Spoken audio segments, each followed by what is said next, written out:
Sir তুমি কেডা? Sir আমি আব্দুল হাকিম রাসেল, আপনার ছাত্র। ছোটবেলায় অনেক মাইর খেয়েছি আপনার হাতে খালি দুষ্টামি করার জন্য।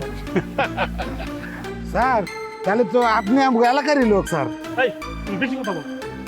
আরে সিরিয়াস না? সাথে তো নাইনাইও দেখতেছি।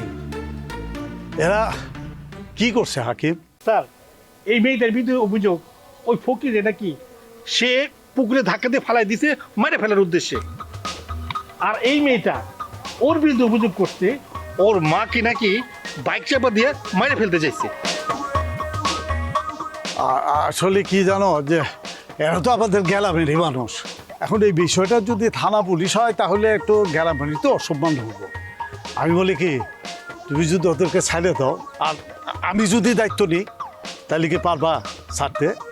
স্যার আপনি যখন বলছেন আমি তো আর কথা বলতে পারি না। স্যার এই দুটো ছেড়ে দাও। Okay sir. এই থাক থাক থাক থাক থাক থাক